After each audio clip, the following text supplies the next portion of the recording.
अल्हम्दुलिल्लाहि रब्बिल आलमीन वल आक़िबतु लिल मुत्तक़ीन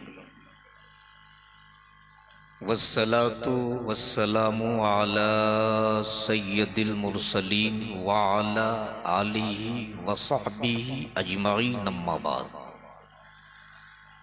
फ़अऊज़ु बिल्लाहि मिनश शैतानिर रजीम बिस्मिल्लाहिर रहमानिर रहीम मुहम्मदुर रसूलुल्लाह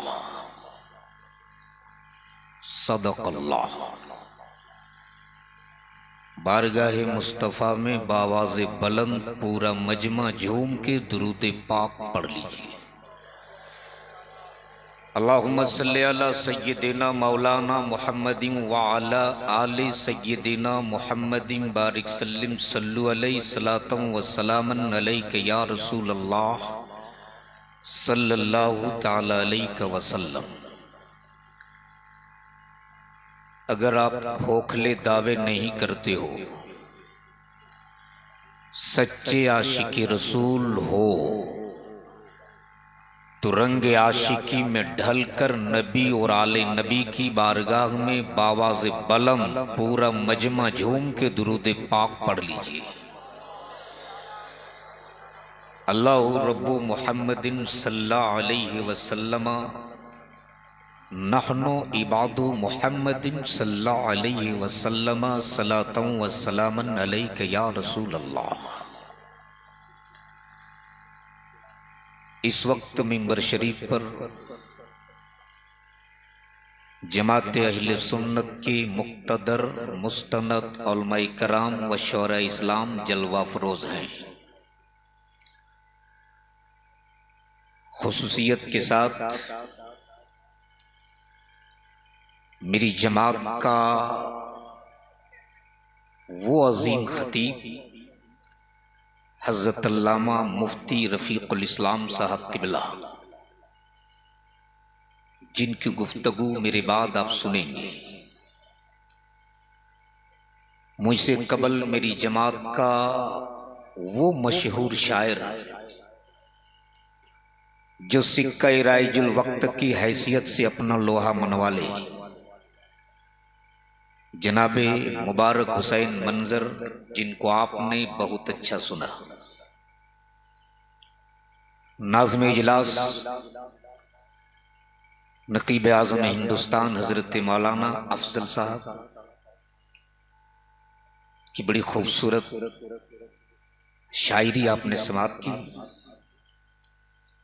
और दूसरी जानिब नकीब हिंदुस्तान हजरत कारी तैयब अली अशरफी, जिन्हें आप सुन रहे थे। कुर्ब जवार के मोहतरम मुअज़्ज़म उलमाए कराम और इमाम मसाजिद ने रौनक़ बज़्म होकर ये साबित किया है कि आज का ये जलसा सिर्फ धर्मपुर वालों का नहीं,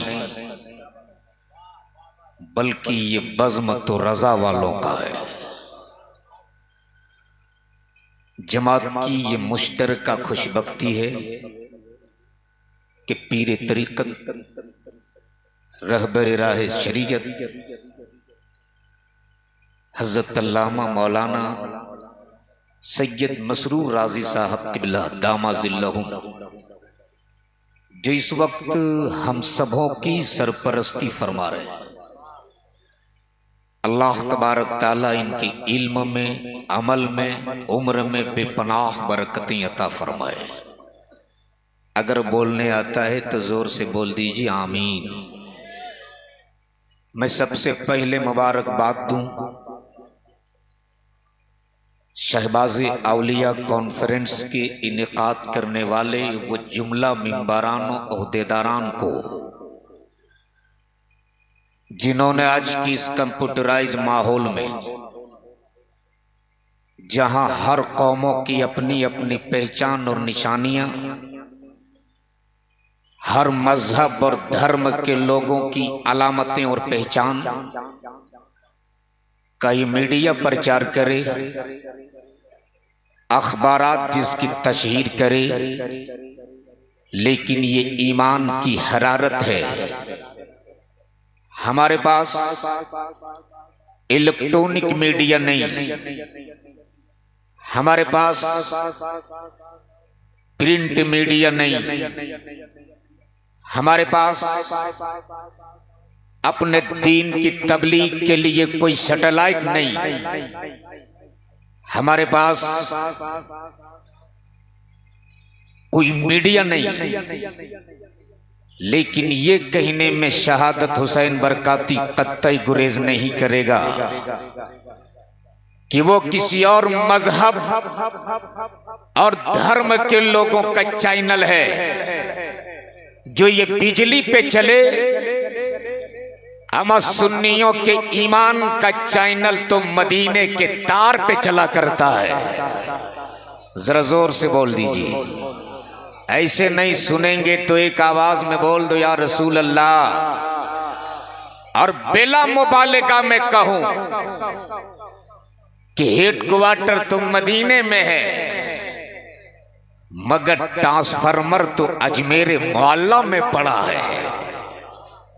लेकिन हजरत आज कुछ लोग उसी ट्रांसफार्मर पे उंगली डाल रहे हैं, इशारे में समझिएगा, उसी ट्रांसफार्मर पे उंगली डाल रहे हैं। अगर शॉर्ट सर्किट हुआ ना तो न तेरा वजूद बचेगा, न तेरा बाप का वजूद बचेगा। इसलिए कि अब तक सिर्फ दीवारों से टकरा रहे थे, अब मौला अली के बेटों से टकरा रहे हो। और तारीख गवाह है, जब जब कोई मौला अली के बेटों से टकरा गया है, तब तब इस धरती से उसका नामो निशान मिटा है। क्या बात है। कल करबला में जब यजीद टकरा जाता हुसैन से, तो पूरी दुनिया से यजीदियत का नामो निशान मिट गया। मेरा हुसैन कल भी जिंदाबाद था, आज भी जिंदाबाद है, और कयामत की सुबह तक हुसैन जिंदाबाद रहे। वाह वाह वाह वाह वाह, जिंदाबाद जिंदाबाद, सुभान अल्लाह। बहुत अच्छा, बहुत अच्छा। तो क्या इरादा है, थोड़ी देर आप लोग सुनेंगे? नहीं, बहुत देर से स्टेज पे बैठा हूं हजरत। पीछे वाले को देखकर एक बात याद आ गई। हजरत अल्लामा रफीकुल इस्लाम साहब, अगर आप इजाजत दे दें तो मैं बता दूं। एक आदमी के यहां 2 चोर घुसा। कितना? अरे बोलो ना। इत्तेफाक से एक चोर का नाम था अब्दुल सत्तार, दूसरे चोर का नाम था अब्दुल गफ्फार। यहां अगर किसी का नाम हो तो माफ कीजिएगा, इसलिए कभी रात ही में मुझको निकलना भी है। तो वो दोनों चोर इतने चालाक थे कि रात होने से पहले पहले शाम ही में घर घुस गए। जिनका नाम अब्दुल सत्तार था वो पलंग के नीचे छुप गया, और जिनका नाम अब्दुल रज्जाक था वो छज्जा के ऊपर छुप गया। मकान मालिक जब शाम को काम करके घर लौटा, रात में खाना खाने के बाद जब बिस्तर पे सोया, तो बीवी बोल पड़ी, मेरे सरताज आज तो खाने पीने का काम चल गया, लेकिन कल के लिए घर में अनाज के एक भी दाने नहीं है। शौहर बड़ा साबिर था, बोल पड़ा, घबराती क्यों, वो रज़ाक है ना, इंतजाम करेगा। फिर थोड़ी देर बाद बोलती, दाल भी नहीं है। शौहर बोला, घबरा मत, वो रज़ाक है, इंतजाम करेगा।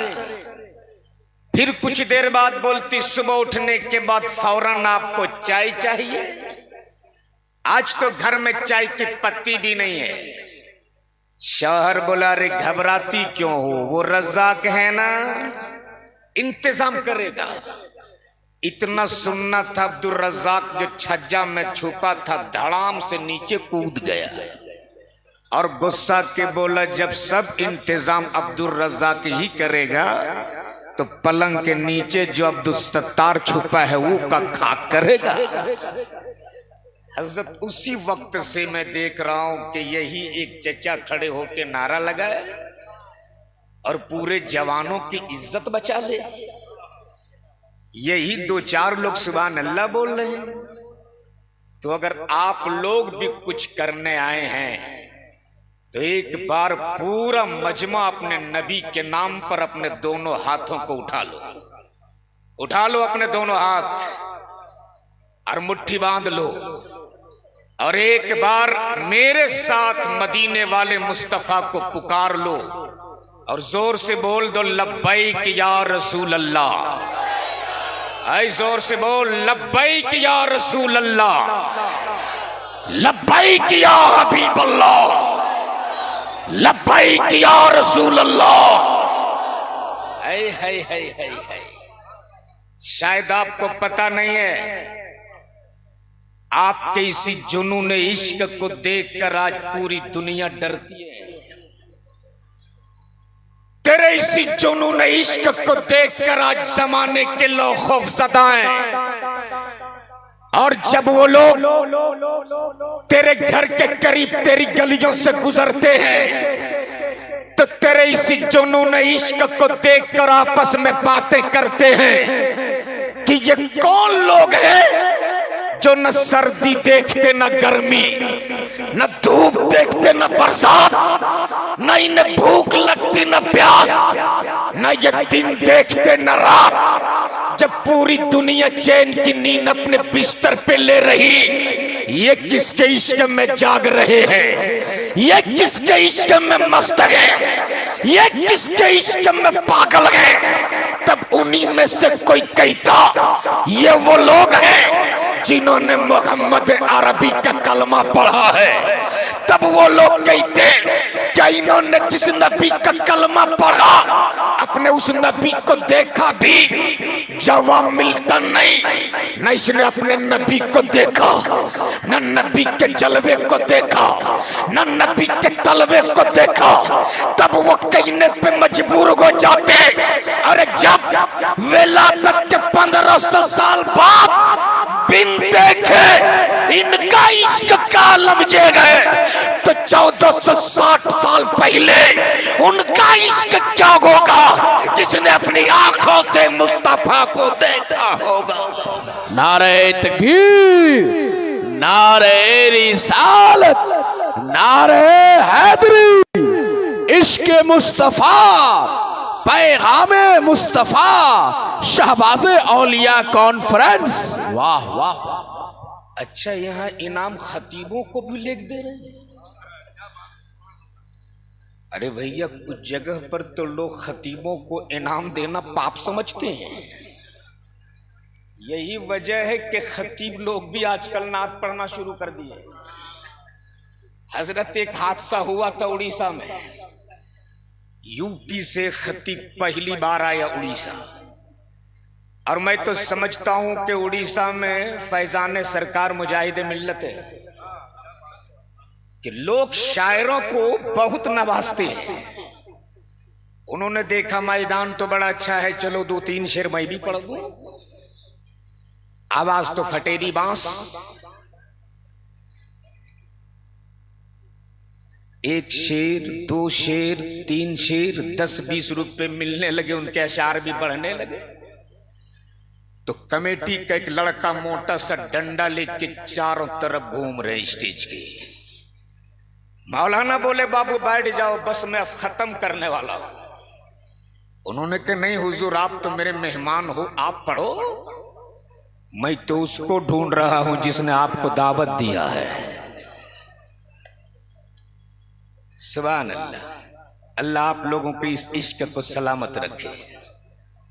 एक बार पूरा मजमा झूम के बोल दो या रसूल अल्लाह। आज जब जलसे में आए हो तो यहां से अहद करके उठो कि हम कभी भी किसी भी जलसे में किसी एक आदमी को टारगेट बनाकर जलसे में नहीं जाएंगे। आज लोग घर से निकलते हैं मिजाज बनाकर, फला आदमी आएंगे उन्हीं को सुनेंगे। याद रखना, अगर यालिम अपने घर की बात करे तो स्टेज से उतार दो। ये घर की बात अपने नहीं करती, ये मुस्तफा के घर की बातें करती है। और अगर तेरे घर के बच्चा हुजूर की बात करे तो उसे भी अपने सीने से लगा लो, इसलिए कि जब कोई हुजूर की बात करता है तो जमीन पे रहकर भी वो आसमान लगता है। इसलिए खबरदार किसी एक को टारगेट बनाकर मत जाना। और कुछ लोग कहते हैं फला साहब नहीं आए, जलसा फ्लॉप हो गया। मैं कहता हूं आज तक किसी की मां ने ऐसा बेटा जना ही नहीं जो हुजूर के जलसे को फ्लॉप कर दे। और जलसा न किसी खतीब से कामयाब होता है न किसी नकीब से कामयाब होता है। गांव वालों अपने मुकद्दर पे रश्क करो। अरे तेरा जलसा तो उसी दिन कामयाब हो गया था जिस दिन तूने जलसे की निस्बत मदीने वाले मुस्तफा से कर दी थी। इसलिए जलसों को हंसी की महफिल मत बनाओ। ये जलसे हैं जलसे, मुकद्दर पे नाज करो आप। क्या आज उस जगह पर आप बैठे हो जिस जगह को मेरे मुस्तफा ने जन्नत की क्यारी फरमाया है? जोर से बोल दो, आई जोर से बोल और मोहब्बत से बोल। और याद रखना अगर चंद लम्हे तेरा बैठना कबूल हो गया तो हो सकता है आज की यही रात हमारे लिए निजात वाली रात बन जाए। हो सकता है यही रात हमारे लिए बख्शिश वाली रात बन जाए। इसलिए कि हमारे पास ऐसे अमाल नहीं है कि हम अपने अमाल के बुनियाद पर बख्शे जाएं। हमारी इबादत भी इस लायक नहीं कि अल्लाह हमारी इबादत के बुनियाद पर हमारी मगफिरत फरमा दे। हमारे इखलाक को किरदार भी इस लायक नहीं है कि हम अपने इखलाक को किरदार के बुनियाद पर बख्शे जाएं। हमें अपनी इबादत पे नाज नहीं, हमें तो रब की रहमत और मुस्तफा की शफाअत पे नाज है। न ताक़त पर, न तकवा पर, न ज़ुहद और इत्तिका पर है। हमारा नाज जो कुछ है मोहम्मद मुस्तफा पर है। इसलिए अगर चंद लम्हे तेरा बैठना कबूल हो गया, और याद रखना ऐसी मजलिसें सबके मुकद्दर में नहीं होती। ऐसी महफिलें तो उन्हीं के मुकद्दर में होती हैं जिसे अल्लाह और उसके रसूल पसंद फरमा लेते हैं। वरना खुद सैयदना सरकार गौसे आजम फरमाते कि जब तक मैं न चाहूं तब तक न मेरी मजलिस में कोई बैठ सकता है न मेरा कोई नाम ले सकता है। अमर जब बगदाद के गौस का ये आलम है तो मदीने वाले मोहम्मदुर रसूलुल्लाह का आलम क्या हो सकता है। और वही बगदाद वाले गौस फरमाते कि मैं पूरी दुनिया को इस तरह देखता हूं जैसे लोग अपनी हथेली पे राई के दाने को देखते हैं। तो रात के इस पहर में उसी रसूल को गवाह बना लो जिनके लिए खुद बरेली के ताजदार ने कहा हो कि दूरो नजदीक के सुनने वाले वो काने लाले करामत पे लाखों सलाम। और जब लाखों सलाम से रज़ा का दिल ना भरा तब यूं बोल पड़े काबे के बदरू तुझा तुम पे करोड़ों दुरूद। तैयबा के शम्सुद्दोहा तुम पे करोड़ों दुरूद। क्या बात है? दाफ़े जुमला भला तुम पे करोड़ों दुरूद। शाफ़े रोज़े जज़ा तुम पे करोड़ों दुरूद। और या रसूल अल्लाह और कोई कहे क्या तुझसे नेगा हो भला जब ना खुदा ही छुपा तुम पे करोड़ों दुरूद। हाय हाय हाय, जिंदाबाद जिंदाबाद, वाह वाह वाह वाह, सुभान उसी अल्लाह। रसूल को गवाह बना लो। वाह वाह वाह वाह वाह वाह। और अगर सच्चे हुसैनी हो तो एक बार पूरा मजमा अपने हुसैन के नाम पर बोल दो, या हुसैन। ऐसे नहीं, जोर से, आए जोर से, जोर से। इश्क में मोहब्बत से ताकत के लिए, हिम्मत के लिए, हौसले के लिए, अज़मत के लिए, जीत के लिए, फतह के लिए, निजात के लिए, पुलसरात के लिए जोर से बोल या हुसैन। रंग चढ़ गया है हुसैनी का, रंग चढ़ गया है। तो अब क्या थोड़ी देर सुन लेंगे? सुनेंगे तो पूरा मजमा एक आवाज में और बोल दो या रसूल अल्लाह। याद रखना, खुदा की कसम, आप उस जगह पे बैठे हो जिस जगह को मेरे मुस्तफा ने जन्नत की क्यारी फरमाया है। जोर से बोल दो। और अगर या अल रसूल बैठे हैं तेरे सामने, अरे हम तो दर वाले हैं, ये तो मुस्तफा के घर वाले हैं। आला हजरत फरमाते या रसूल अल्लाह अलैहिस्सलाम, तेरी नस्ल पाक में है बच्चा बच्चा नूर का। बोल जोर से बोल। जब बरेली के ताजदार ने इस शेर को लिखने के लिए कलम उठाया, इमाम इश्क मोहब्बत की निगाहे नाज मदीने तैयबा की जानिब उठी, गुंबद खजरा से टकराई, मौला अली को देखा, कहा ये भी नूरी है। सैयदा फातिमा को देखा, कही ये भी नूरी है। अब मेरे इमाम की निगाह मदीने तैयबा से पलटकर करबला की जानिब उठी, हुसैन मुज्तबा को देखा, कहा ये भी नूरी है। हसन मुज्तबा को देखा, कहा ये भी नूरी है। सैयदना ज़ैनुल आबिदीन को देखा, कहा ये भी नूरी है।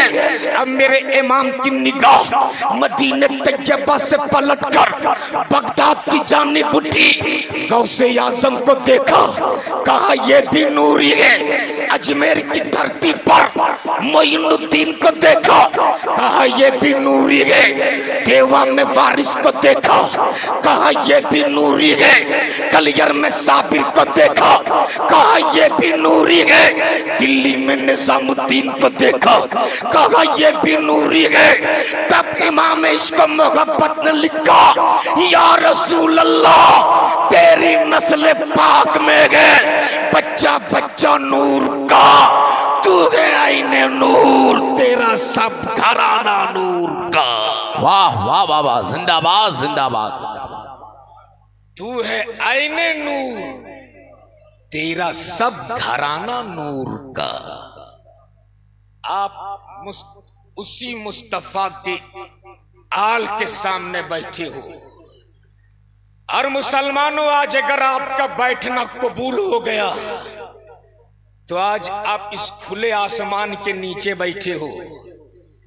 अगर मदीने वाले मुस्तफा ने तेरा बैठना कबूल कर लिया तो कल महशर की भीड़ में जब लोग नफ्सी नफ्सी के आलम में होंगे, कोई किसी का पुरसाने हाल ना होगा। जब बाप बेटे से भागेगा, बेटा बाप से भागेगा, माँ बेटी से भागेगी, रिश्तेदार रिश्तेदार से भागेंगे। जब कोई तेरा पूछने वाला ना होगा, जब कोई तेरी मदद करने वाला ना होगा, जब कोई तेरी हिमायत करने वाला ना होगा, तो वही मदीने वाले मुस्तफा तेरे सर पे अपनी चादर ततहीर डाल देंगे। और जिसके सर पे नबी अपनी चादर डाल दे, अपने वक्त का गुनहगार क्यों ना हो, अपने वक्त का सिजहकार क्यों ना हो, ऐसी अशियार क्यों ना हो, जिसके सर पे नबी अपनी चादर डाल दे, उससे कोई नहीं निकाल सकता। तभी तो वस्ताद ज़मन बोल पड़े कि ढूंढा ही करे सदरे क़यामत के सिपाही। या रसूल अल्लाह, वो किसको मिले जो तेरे दामन में छुपा हो, वो किसको मिले जो तेरे दामन में छुपा हो। अब एक बार पूरा मजमा झूम के बोल दो या रसूल अल्लाह, और मोहब्बत से बोल दो या रसूल अल्लाह। हज़रत इस वक्त मुल्क के हालात बहुत नाजुक हैं, जिसे हमें बताने की जरूरत नहीं है। सोशल मीडिया का जमाना है, अब सब देख रहे हो। बहुत नाजुक हालात है इस वक्त मुल्क के। इसलिए मैं जहां जाता हूं अपने मंच के उलमा से भी, मसाजिद के इमाम से भी हाथ जोड़ के सिर्फ एक विनती करता हूं, हजरत ये वक्त सिर्फ मज़ारों के चादरों की अजमत बताने का वक्त नहीं है। ये वक्त सिर्फ बुजुर्गों की करामतें सुनाने का वक्त नहीं है, बल्कि ये वक्त अपने इन आने वाले नस्लों के वजूद बचाने का वक्त है। हमारा वजूद बाकी होगा तब मज़ारों के चादरों की अजमत सलामत रहेगी। हमारा वजूद ही बाकी नहीं होगा तो ईमान से बोलो, हमारी कब्रों पे खड़ा होकर फातिया कौन पढ़ेगा? इसलिए सिर्फ चादर, गागर और लंगर के नाम पर लाखों खर्च करने वालों, अब होश में आओ, अब होश में आओ। मत चढ़ा गरीब नवाज की तुरबत पे 10,000 की चादर। मेरे ख्वाजा तेरी चादर के मोहताज नहीं है, नहीं है मेरे ख्वाजा तेरी चादर के मोहताज। हो सके तो मोहब्बत से 10 रुपए का फूल पेश कर दो और उसी पैसे को बचाकर अपने आने वाली इन नस्लों के लिए, अपने आने वाली इन औलादों के लिए एक ऐसा प्लेटफॉर्म तैयार करो, एक ऐसी दरसगाह बना दो जगह हम अपने बच्चों को बैठा कर दीन की भी तालीम दे सके, इसे दुनिया की भी तालीम दे सके। लेकिन हजरत मातम करने को जी चाहता है। माफ कीजिएगा, हो सकता है छोटा मुंह बड़ी बात हो जाए। आज हमारे यहाँ करोड़ों के खानकाह मिल जाते हैं, लेकिन अपने बच्चों को पढ़ाने के लिए हमारे पास अच्छी दरसगाह नहीं मिलती है। बोलो सही के गलत है? और पीर परस्ती में ये मेरी कौम इस कदर पागल है। कुछ जाहिल पीर हजरत ऐसे ऐसे हैं, मत पूछिए। अगर वो जाहिल पीर कह दे कि 50,000 रुपया चाहिए, ये कौम जमीन बेचकर 50,000 का मोटा लिफाफा उनको दे देंगे। और एजुकेशन के नाम पर 500 रुपया मांग लीजिए तो कलेजा फटने लगता है। याद रखिएगा, आज जो तेरा वजूद सलामत है ना, इसी मदरसों का सदका है। इसलिए पढ़ाओ अपने औलादों को, अच्छी तालीम दो अपने औलादों को। इस वक्त मेरी कौम की बेटियां जो इर्तिदाद की शिकार हो रही, इसके सिर्फ 2 रीजन है।